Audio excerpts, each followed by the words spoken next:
बहुत स्वागत है। आज हम चर्चा करने वाले हैं एलआईसी के न्यू जीवन लक्ष्य प्लान के बारे में, जिसका टेबल नंबर है 933 एलआईसी ने इसे पुराने जीवन लक्ष्य प्लान 833 की जगह इस प्लान को लाया है। जीवन लक्ष्य पॉलिसी एलआईसी के मोस्ट पॉपुलर पॉलिसियों में से एक है। जैसा इसका नाम है जीवन लक्ष्य, वैसे ही इस पॉलिसी को डिजाइन किया गया है, अर्थात यह फैमिली के द्वारा तय किए गए लक्ष्य को पाने में फिनेंशियली आपकी फैमिली को मदद प्रदान करती है। यह पॉलिसी बीमा धारक को प्रोटेक्शन और सेविंग दोनों प्रदान करती है। यह एक नॉन लिंक प्रोडक्ट है, अर्थात यह शेयर मार्केट से जुड़ा हुआ नहीं है। यह एक लिमिटेड प्रीमियम पेमेंट का प्लान है, जिसके तहत बीमा धारक को चुने गए पॉलिसी पीरियड से 3 वर्ष कम समय तक प्रीमियम का भुगतान करना होता है। यह एक विद प्रॉफिट प्लान है, जिसके अंतर्गत एलआईसी अपने फाइनेंशियल परफॉर्मेंस के अनुसार प्रॉफिट को वेस्टेड सिंपल रिविजनरी बोनस और फाइनल एडिशनल बोनस के रूप में बीमा धारक के साथ शेयर करती है। इस प्लान की सबसे खास बात यह है कि बीमा धारक के साथ कुछ अनहोनी होने पर भविष्य के सारे प्रीमियम माफ हो जाते हैं। साथ ही साथ सम एश्योर्ड का 10% हर साल रेगुलर इनकम के रूप में मिलने लगता है और पॉलिसी के मैच्योरिटी के समय पर पॉलिसी की मैच्योरिटी का अमाउंट भी मिल जाता है। यही पॉलिसी कन्यादान पॉलिसी के नाम से भी फेमस है। टैक्स बेनिफिट, इस पॉलिसी के अंतर्गत जो प्रीमियम का भुगतान होता है वह इनकम टैक्स के सेक्शन 80C के अंतर्गत एग्जम्प्टेड होता है, और जो मैच्योरिटी या डेथ क्लेम बेनिफिट के रूप में जो अमाउंट पेड होता है वह इनकम टैक्स के सेक्शन 10D के अंतर्गत टैक्स फ्री होता है। इस पॉलिसी के अंतर्गत मंथली, क्वार्टरली, हाफ ईयरली और ईयरली प्रीमियम पेमेंट का मोड उपलब्ध है। आप अपनी जरूरत के अनुसार इसका चुनाव कर सकते हैं। ग्रेस पीरियड, ग्रेस पीरियड का मतलब होता है प्रीमियम को पे करने के लिए अतिरिक्त समय। इस ग्रेस पीरियड के दौरान भी पूरी कवरेज बनी रहती है और इस दौरान यदि क्लेम आता है तो एलआईसी उसका भुगतान करती है। ग्रेस पीरियड इस बात पर निर्भर करता है कि प्रीमियम पेमेंट का आपने कौन सा मोड अपने लिए चुना है। यदि आपने ईयरली, हाफ ईयरली या क्वार्टरली प्रीमियम पेमेंट मोड चुना है तो आपको अतिरिक्त समय 30 दिनों का मिलता है। यदि आपने मंथली प्रीमियम पेमेंट मोड का चुनाव किया है तो आपको ग्रेस पीरियड 15 दिनों का मिलता है। सरेंडर वैल्यू, इस पॉलिसी के 2 वर्ष के प्रीमियम का भुगतान करने के बाद बीमा धारक पॉलिसी को सरेंडर कर सकते हैं, लेकिन इस बात का ध्यान रखें, जब भी आप पॉलिसी को सरेंडर करेंगे आपको काफी नुकसान होगा।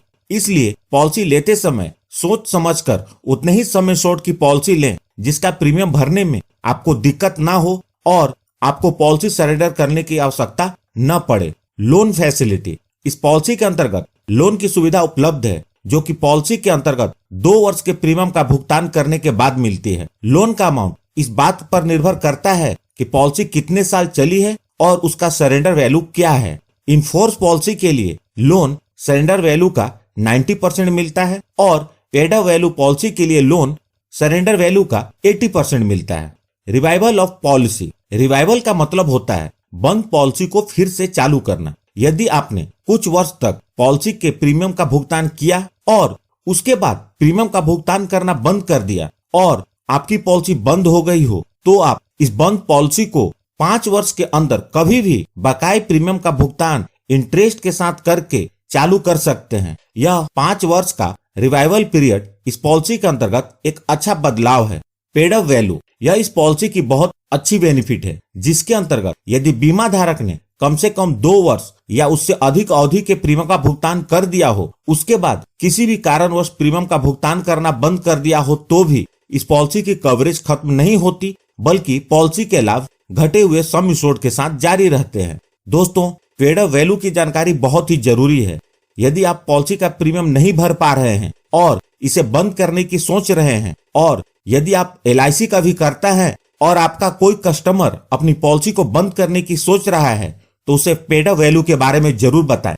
मैंने पेड अप वैल्यू के ऊपर अलग से वीडियो बनाई हुई है, यदि आप उसे देखना चाहें तो देख सकते हैं। आइए अब बात करते हैं इस पॉलिसी को लेने के लिए आवश्यक मापदंड के बारे में। इस पॉलिसी को लेने के लिए मिनिमम एज एट एंट्री है 18 वर्ष, मतलब 18 वर्ष से कम उम्र के बच्चों को यह पॉलिसी नहीं दी जा सकती। यह पॉलिसी उसे दी जा सकती है जिसने 18 वर्ष कंप्लीट कर लिया है। मैक्सिमम एज एट एंट्री 50 वर्ष, नियरेस्ट बर्थडे, मतलब 50 वर्ष 6 महीने से अधिक उम्र वाले व्यक्ति को यह पॉलिसी नहीं दी जा सकती। मैक्सिमम एज एट मैच्योरिटी वह है 65 वर्ष, मतलब 50 वर्ष के आयु के व्यक्ति को 15 वर्ष से ज्यादा का पॉलिसी पीरियड नहीं दिया जा सकता और 45 वर्ष वाले व्यक्ति को 20 वर्ष से ज्यादा का पॉलिसी पीरियड नहीं दिया जा सकता। मतलब इस पॉलिसी के अंतर्गत जो भी पॉलिसी पीरियड अवेलेबल है उसमें से उतना ही पीरियड की पॉलिसी दी जा सकती है, जिससे कि पॉलिसी की मैच्योरिटी बीमा धारक के 65 वर्ष पूरे होने तक हो जाए।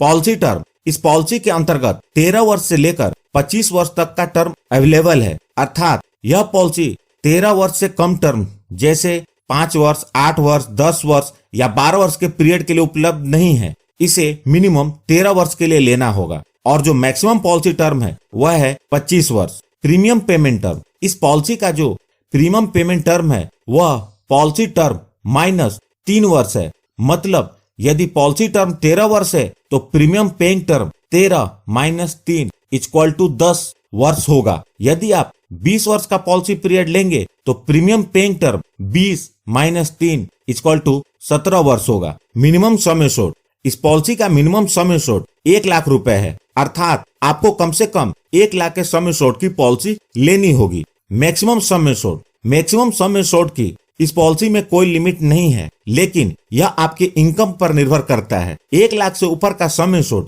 10,000 के गुणक में उपलब्ध है। राइडर्स, इस पॉलिसी के अंतर्गत 4 राइडर्स उपलब्ध हैं। पहला है accidental death and disability benefit rider, दूसरा एक्सीडेंट बेनिफिट राइडर। आप इन दोनों राइडर में से किसी एक राइडर का चुनाव कर सकते हैं। उसके बाद तीसरा राइडर है न्यू टर्म एश्योरेंस राइडर और चौथा है new critical illness benefit rider. Premium waiver benefit rider की इस पॉलिसी में इनबिल्ट कवरेज है। अगर आप इन राइडर्स को पूरी तरह समझना चाहते हैं तो मैंने अलग से इसकी वीडियो बनाई हुई है, आप उस वीडियो को जरूर देखें। उस वीडियो की लिंक मैंने इस वीडियो के डिस्क्रिप्शन में दे दी है। Settlement option for maturity and death benefit, यहाँ आप समझ लीजिए कि इस पॉलिसी के डेथ बेनिफिट या मैच्योरिटी को किस किस प्रकार से ले सकते हैं। इस पॉलिसी के अंतर्गत आपको मैच्योरिटी और डेथ बेनिफिट लेने के 2 ऑप्शंस उपलब्ध हैं। पहला है लमसम पेमेंट, जिसमें मैच्योरिटी या डेथ बेनिफिट का भुगतान एक बार में ही हो जाता है, अर्थात LIC पूरा पैसा एक साथ पे कर देती है। यदि मैच्योरिटी है तो भुगतान बीमा धारक को होता है और यदि डेथ बेनिफिट है तो इसका भुगतान नॉमिनी को होता है। जो दूसरा ऑप्शन है इन इंस्टॉलमेंट का, इसके अंतर्गत बीमा धारक चाहे तो मैच्योरिटी या डेथ बेनिफिट के भुगतान को 5, 10 या 15 साल तक मंथली, क्वार्टरली, हाफ ईयरली और ईयरली इंस्टॉलमेंट के रूप में ले सकते हैं। वे चाहे तो पूरी अमाउंट को इंस्टॉलमेंट में ले या चाहे तो कुछ हिस्सा लमसम में ले और कुछ हिस्सा इंस्टॉलमेंट में ले। यहाँ एक बात का ध्यान रखें, इस ऑप्शन का चुनाव बीमा धारक जब तक जीवित हैं कर सकते हैं और वो जब चाहे इसमें बदलाव कर सकते हैं, लेकिन बीमा धारक के बाद नॉमिनी को इस ऑप्शन में किसी प्रकार का कोई चेंज करने का ऑप्शन नहीं होगा। आइए अब इस पॉलिसी के बेनिफिट्स को उदाहरण के साथ समझते हैं। मिस्टर कार्तिक, जिनकी उम्र 30 वर्ष है, इस पॉलिसी को लेते हैं और सम एश्योर्ड के रूप में 5 लाख का चुनाव करते हैं और पॉलिसी पीरियड 25 वर्ष का लेते हैं। तो इस कंडीशन में मिस्टर कार्तिक को 22 वर्ष तक ही प्रीमियम का भुगतान करना है, क्योंकि premium payment term policy period से 3 वर्ष कम है। यदि मिस्टर कार्तिक मंथली प्रीमियम भरना चाहते हैं तो उनका मंथली प्रीमियम 1,770 रुपए होगा और यदि ईयरली प्रीमियम भरना चाहते हैं तो उनका ईयरली प्रीमियम 20,787 रुपए होगा। इस प्रकार मिस्टर कार्तिक पूरे पॉलिसी पीरियड के दौरान टोटल 4,57,772 रुपए प्रीमियम के रूप में भरेंगे और पॉलिसी के 25 वर्ष पूरे होने पर मिस्टर कार्तिक को मैच्योरिटी के रूप में sum assured plus wasted simple revisionary bonus plus final additional bonus मिलेगा, जो इस प्रकार होगा। Sum assured 5 lakh, wasted simple revisionary bonus 6,12,500 रुपए, फाइनल एडिशनल बोनस 2,25,000 रुपए। मतलब टोटल मैच्योरिटी का अमाउंट 13,37,500 रुपए मिलेंगे। यहाँ जो मैंने बोनस को कैलकुलेट किया है वह LIC द्वारा जीवन लक्ष्य पॉलिसी के अंतर्गत डिक्लेयर किए गए वर्तमान बोनस रेट के आधार पर है। इसे LIC हर साल डिक्लेयर करती है। आपकी मैच्योरिटी का अमाउंट इससे अलग हो सकता है। अब बात करते हैं डेथ बेनिफिट के बारे में। पॉलिसी लेने के बाद से लेकर पॉलिसी पीरियड के दौरान कभी भी मिस्टर कार्तिक के साथ कुछ अनहोनी होती है और वो अपने परिवार के बीच नहीं रहते तो नॉमिनी को डेथ बेनिफिट का भुगतान होगा, चाहे अनहोनी पॉलिसी लेने के तुरंत बाद हो या कभी भी। यहाँ हम मान लेते हैं पॉलिसी के 5वें वर्ष में मिस्टर कार्तिक के साथ अनहोनी हो जाती है और वो अपने परिवार के बीच नहीं रहते, तो इस केस में मिस्टर कार्तिक के नहीं रहने पर यह पॉलिसी बंद नहीं होगी। बचे हुए प्रीमियम का भुगतान एलआईसी करेगी। और इतना ही नहीं, हर साल पॉलिसी की एनिवर्सरी पर नॉमिनी को पॉलिसी के 5 वर्ष पूरे होने से लेकर पॉलिसी के 24 वर्ष पूरे होने तक रेगुलर इनकम का बेनिफिट मिलेगा, जो कि सम इंश्योर्ड का 10% अर्थात 50,000 रुपए होगा। मतलब नॉमिनी को एलआईसी की तरफ से हर साल 50,000 रुपए मिलेगा। और जब पॉलिसी के 25 वर्ष पूरे हो जाएंगे तो नॉमिनी को मैच्योरिटी भी मिल जाएगी। इस केस में सम इंश्योर्ड के रूप में सम इंश्योर्ड का 110% मिलेगा। बोनस पहले जैसा बताया था वैसा ही मिलेगा। तो नॉमिनी को मैच्योरिटी बेनिफिट के रूप में टोटल 13,87,500 रुपए मिलेंगे। तो दोस्तों, यह थी एलआईसी के जीवन लक्ष्य टेबल नंबर 933 के जानकारी। यदि वीडियो पसंद आई हो तो प्लीज इस वीडियो को लाइक करके मुझे प्रोत्साहित जरूर करें। और सबसे महत्वपूर्ण, यदि आपने इस चैनल को अभी तक सब्सक्राइब नहीं किया है तो कर लें और जुड़ जाएं हमारे साथ इंश्योरेंस प्रोफेशनल से इंश्योरेंस की जानकारी के लिए। और साथ में बेल आइकॉन को भी क्लिक कर दें और ऑल सेलेक्ट कर लें, ताकि जब भी मैं न्यू वीडियो अपलोड करूं वह तुरंत आप तक पहुंच जाए।